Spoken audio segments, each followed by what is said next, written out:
À 7h47, l'interview vérité d'Europe 1. Thomas, vous recevez ce matin Richard Corbett. Il est eurodéputé travailliste britannique. Richard Corbett qui connaissait bien Jo Cox, cette jeune femme de 41 ans, députée travailliste pro-européenne. Bonjour Richard Corbett. Bonjour. Pour commencer, vous avez perdu, vous, une amie hier. Racontez-nous, c'était qui Jo Cox ? C'était une jeune femme très motivée, mais aussi très gentille en même temps, qui est entrée dans la politique après des années où elle a travaillé pour Oxfam, la charité qui fait campagne aussi pour le tiers-monde et contre la famine. Elle est jeune mère de famille, deux enfants de 5 et de 3 ans. Alors, la perdre comme ça, c'est vraiment une tragédie. Pourquoi elle avait décidé de s'engager en politique ? C'est une femme de conviction, hein ? En effet, elle voulait améliorer le monde. C'était son ambition.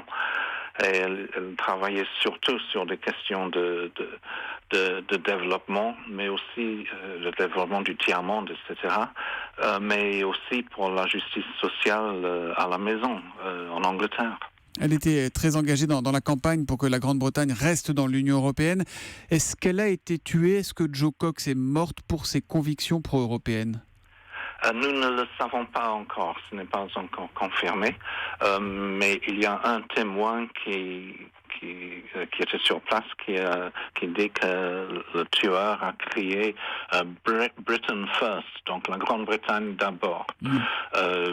Dans le contexte de notre référendum, bien sûr, c'est possible d'interpréter ça comme étant lié au référendum, mais ce n'est pas certain.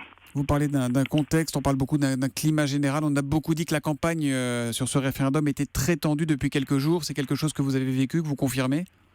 Oui, il y a des agressions verbales assez fortes, surtout du côté de ceux qui veulent quitter l'Union européenne, dont certains sont vraiment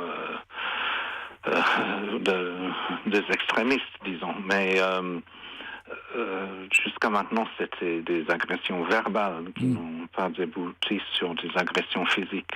On imagine aisément, Richard Corbett, qu'en Grande-Bretagne, le choc est considérable, l'émotion immense ce matin ?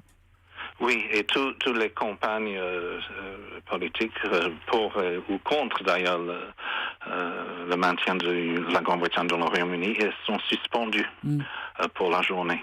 C'est pour la journée. Et vous pensez, vous, que le référendum sur le Brexit peut avoir lieu jeudi prochain, comme c'était prévu initialement ?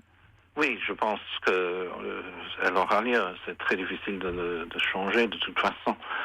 Mais il y a un jour de campagne, un jour et demi, disons, au moins, qui tombe. Mais vous ne souhaiteriez pas reporter ce scrutin, vous ? C'est pas souhaitable, selon vous ? Je n'ai pas entendu parler d'une proposition de renvoyer le scrutin. Non. Dernière question, est-ce que selon vous, ce drame peut avoir un impact sur le vote jeudi prochain ? Elle était pro-européenne. Hein. Oui, je ne sais pas. C'est possible. Surtout si c'est confirmé que son tueur était quelqu'un qui voulait la sortie de la Grande-Bretagne de l'Union. C'est possible que ça crée une réaction pro-européenne. Mais tout ça, c'est un peu spéculatif en ce moment. Évidemment. Merci en tout cas, Richard Corbett, d'avoir été en direct avec nous. On entend votre émotion. Vous connaissiez bien Jo Cox. Elle voulait améliorer le monde, dites-vous. Elle était maman de 2 enfants, vous le disiez. Son mari a publié un communiqué très sobre, très touchant hier. Elle aurait voulu que les 2 choses qui arrivent maintenant, ce soit que nos enfants grandissent dans l'amour et que nous soyons tous unis contre la haine qui l'a tué. Merci et bonne journée à vous.